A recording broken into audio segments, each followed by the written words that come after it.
Okay, hi guys, and welcome to the show. Today we're going to be doing the duel between these two mid-range stunners. Of course, the Trident C60 Pro and my little darling Marathon here. Very different watches, around about the same price range, very different in design, at the same movement inside. It's going to be definitely a very interesting duel. Of course, later on in the week I'm going to be doing a showdown between all the mid-range divers. So we're going to have the Aquis, we're going to have the Squale 1521, we're going to have the Glycine Combat Sub. These two all compared together. I'm not going to include the Zin 104 because technically that is an aviation watch. Even though it has a great water resistance, it is still at the end of the day an aviation watch. So we're only going to have the true mid-range divers. In my opinion, the 5 best out there. I still have yet to review the Longines Hydro Conquest. It will happen one day. It will happen one day. Anyway, without further ado, let's get into this. Oh, I should do a quick wristwatch check. I'm wearing pink, and what goes with pink? Azzurro blue. So my beloved Squale 1521. A lot of you have been asking what do I think of the new Squale. I think it's Squale Matic, the new one. I love it, it's gorgeous, but it's too big, and strangely enough, I've put the Tiger, the new Squale Tiger, for the review on a NATO. For a 44, it wears amazingly well. I'm really impressed with this. Anyway, that review's coming up as well, all in good time. There's so many videos. Another Omega Diver review on the way as well, so I'm very excited about that. Yeah, there's just too many watches, not enough time. Anyway, guys, one quick thing I wanted to address. In the review of the Christopher Ward, I didn't really talk about the action of the crown and unscrewing it. And to be honest, they both have the Sellita SW200, and they perform, well, as you'd expect, the same. The action on the crown on the Christopher Ward is pretty much the same as the Marathon. The only slight difference is the Marathon has knurling work on the crown, whereas this is a little bit more involved. But at the end of the day, the action, you know, winding it, all the rest of it is pretty much the same. And you'll see that in the duel in a moment when we get to the performance category. They perform pretty much the same. Now, they do say this can come in even the ETA 2824-2 or the Sellita SW200. My gut instinct, now having quite an experience with these movements, is that it's the Sellita, which actually at the end of the day is the better performer out of the two. But as you'd expect, the crown on this is very, very solid. No, you know, it's absolutely impeccable. So I just wanted to address that point. I neglected to mention it in the review. Sometimes I take these things for granted. It's just, you know, you'd expect it. You're spending this kind of money. The quality is there. So there's no, you know, there's no loose crown there or anything like that. It's very, very solid. Anyway, guys, I'm starting to ramble. Let's switch perspectives now and have a closer look at these two going head to head. Today we're finally going to do a duel between the Marathon GSAR Automatic and the Christopher Ward C60 Trident Pro. Now, I must point out, if you're new to the format, there are 10 categories here. They're all marked out of 10, and then we're given final score out of 100 at the end. Also, it's worthy to point out that both watches are representing the entire range. So we have the mid-size Marathon here, and this is representing all the Marathons from the full-size jumbo and this particular one in their range. And same goes for the Christopher Ward here. This is representing its bigger brother, the 42mm size, and all the variations with different color schemes, different color bezels, all the rest of it. So this is representing the Tridents, and that is representing the GSARs. Now, and you're also probably wondering, what is this London tube map doing here? Well, last time I was in London, I picked this up, and I just thought it was really fitting for the channel because on the front we have this beautiful artwork by Pablo Bronstein. This was made for the London Underground, and it shows this beautiful bronze gilded clock. And as you can see, the design of the subway tunnel has been incorporated into the design of the clock, where the pendulum swings. Just absolute pure class. And considering it's horology related, I thought I'd share it with you. And I saw some beautiful clocks just like this actually at the V&A, which was I'll post them on the Instagram at some point. I really must do that, but just thought it's exactly the right size to cover the scores. So as we go through the categories, I'll slide this down and you'll see how it works. So the first category is value. Now let's slide this down and you'll see the Christopher Ward gets a solid 9 out of 10, while the Marathon trails behind at 7. Now the reason is because the Christopher Ward is priced more competitively. You can get them in the sales. Also, you get a hell of a lot more for your money. You're getting ceramic, bezel, and a lot more complicated design in terms of the finishing. So I really think it's outstanding value for the money. The Marathon gets a respectable 7. They are quite well priced, but obviously not as affordable as the Christopher Ward. Moving on, design. Now both of these tie with a solid 8 out of 8. Perfectly respectable scores, but for very different reasons. If we look at the Marathon first, the design, and I should point out what this category means, it's how well it is designed to do its function. Now the Marathon is impeccably designed. We've got these drill lug holes, the knurling on the crown, this fantastic grip on the bezel. It's almost designed purely for function. There's no kind of stylistic embellishment whatsoever. Everything is extremely legible and clearly laid out.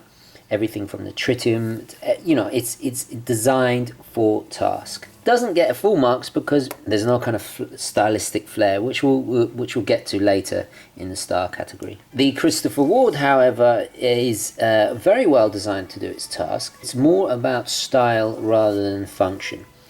So obviously, you know, the bezel is not as easier to grip, and it's a little bit more about the aesthetics rather than function. But however, why they tie is because I think it still does the job remarkably well while being a little better looking, let's say.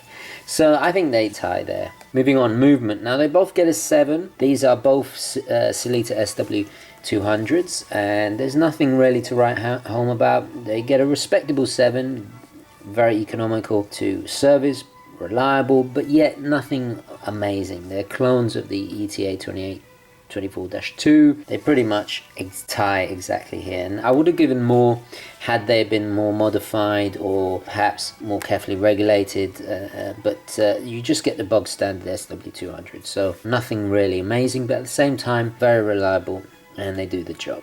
Moving on, brand, prestige and history. Well, Marathon definitely lead here. They've been around for almost 100 years, I think more than 100 years, doing various contracts for militaries and governments all over the world, and they really are relied upon for quality and getting the job done, and filling large orders is quite something to respect. You know, they especially if you're looking at it from a military perspective, people's lives depend on the reliability of their timepieces, and they fulfill large orders of, you know, entire divisions, entire parts of the army and government that really should be respected. So I think they get a solid 8. Of course, it's not you know, it's not horology. They're not Vacheron Constantin, for example, but at the end of the day, a really solid 8. Christopher Ward only gets a 6. Now this is probably maybe a bit of a stingy score, but you've got to understand they've been around since the mid-noughties, mid-2000s. They really haven't been around that long, so they don't have that prestige, they don't have that history. However, I think what they're doing is really trying to make up for that by offering an affordable, great, high quality product for the best value they can, and if they continue to do that, then they definitely will build a legacy of their own. But they're still brand new in the whole scheme of things in the history of watchmaking. It really is, they're still in their infancy, so there's not really that much brand or history there. So far their company has grown exponentially and they're doing very well, and with products like this I think they've got a bright future ahead of them, certainly. Moving on, quality. For me, the Christopher Ward leads just by a little bit at 9 here, because everything is just so beautifully done. There's more to it than the Marathon. The Marathon, the quality is definitely there, but lags a tiny bit behind because there's no embellishment. There's no, it's all about function and form, as I explained earlier. So the quality isn't as apparent. There's a lot more detail in the Christopher Ward. Having said that, I think the quality of the Marathon is very, very respectable, and I think an 8 in the whole scheme of things is definitely well deserved. Moving on, style. Well, it's no surprise that the Christopher Ward gets a 10 out of 10 here, because it is a very stylish watch. In fact, it's so stylish it looks better on a leather strap that it came with, which is a bizarre thing for a diver, but it's a very stylish watch. It's got quite a classic, timeless design, and I think it's going to age well. And they've really thought about everything. There's a little trident counterbalance, there's that beautiful ceramic bezel, the curves on the lugs, that lovely brushed and then high polished emblem here on the crown. And then if I just move this, you'll see that beautiful stamped, just absolutely gorgeous. It's something that you'd expect to see on a high-end Omega. It really is a beautiful case back. So there's a lot of style and embellishment going on here, and I think it's absolutely gorgeous. It's a very tasteful, beautiful design, and I think I can only give it 10 out of 10. I can't fault it in any way whatsoever. The Marathon gets a low 6 here because, as we've explained, it's a little bit like brutalist architecture. It's all about function. There's no attempt to make it look pretty. In fact, it almost kind of looks ugly, and some people really like that. I can kind of see the appeal.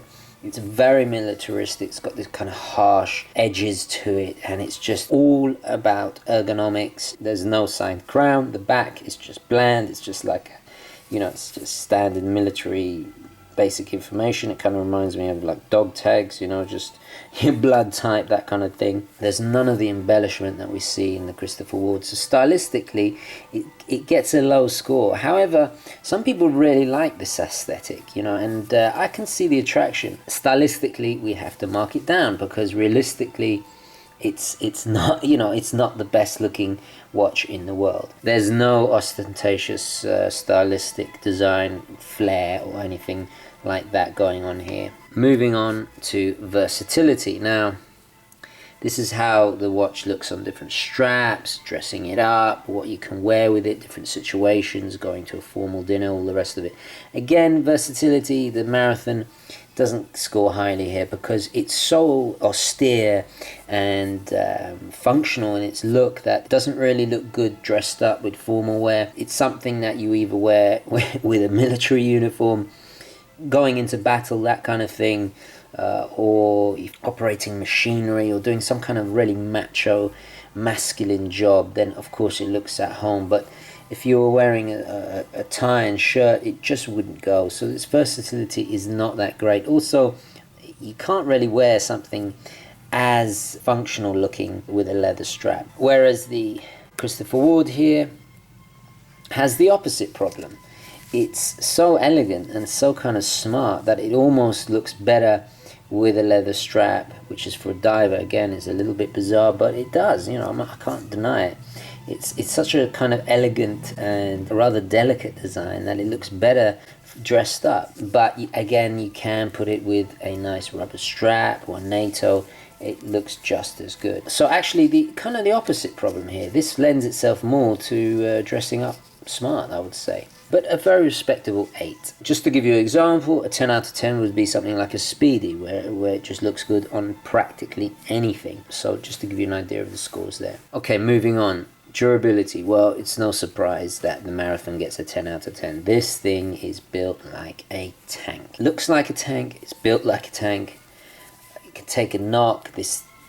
Everything is just so solid about it. There's nothing I can really fault with it in terms of durability. So definitely 10 out of 10. The Christopher Ward is quite a solid piece and definitely durable. Ironically, we got a superior water resistance there, but gets an 8 simply because it is a little bit more delicate.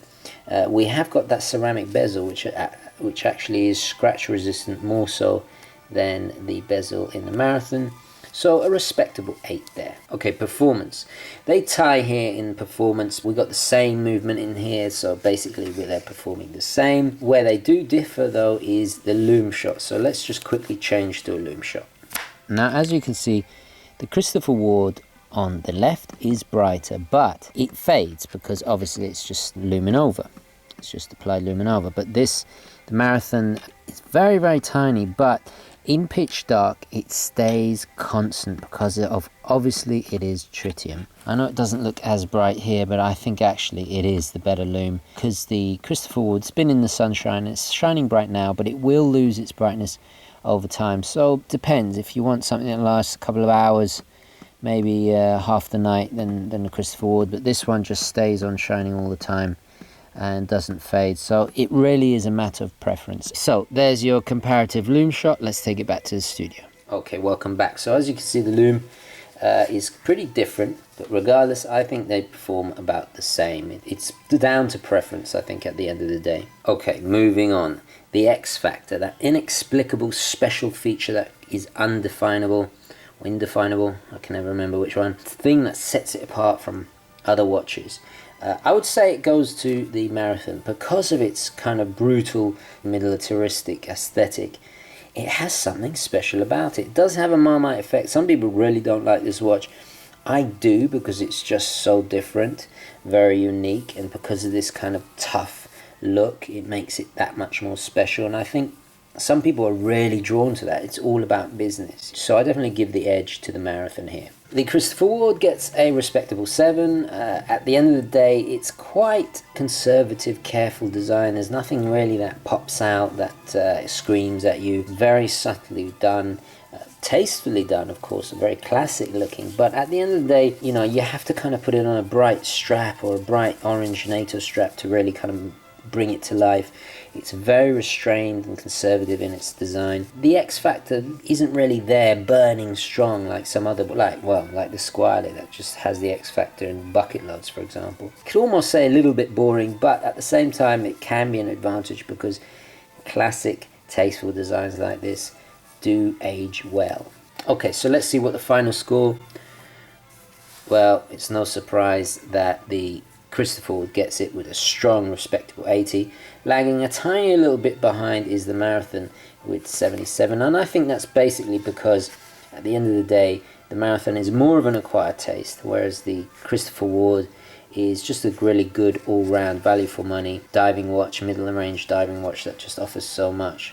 Having said that, they're only 3 points apart, so really not that much difference. It just goes down to personal taste and preference, but both of them very solid watches. I recommend both of them equally. So anyway, that was our duel. Let's take it back to the studio. Okay, welcome back, guys. So as you can see, the Christopher Ward just nips slightly ahead, mainly because of its broader appeal, a slight improvement over versatility. It's a much more smarter, aesthetically looking piece. The Marathon, of course, you know, it's a solid dive watch, but its looks are not going to be for everybody. It's more about function rather than looking good. But ironically, the Christopher Ward performs just as well. So it really is, at the end of the day, it really is a matter of taste. The Christopher Ward, the Trident, just nips ahead. It is certainly a better deal for the money. Having said that, if I had to choose, I'd probably go for the Marathon. I don't know, there's something about it. Quite an interesting duel. Let me know what you think down in the comments. Which one would you pick? I'd really like to hear your thoughts. As always, questions, queries, thoughts, opinions, all the rest of it, please, down in the comments below. Thank you very much for watching, and of course, please give me a like and a thumbs up. If you enjoyed it, found it useful, it really does help me. And as always, guys, I'll catch you in the next one. Okay, ciao.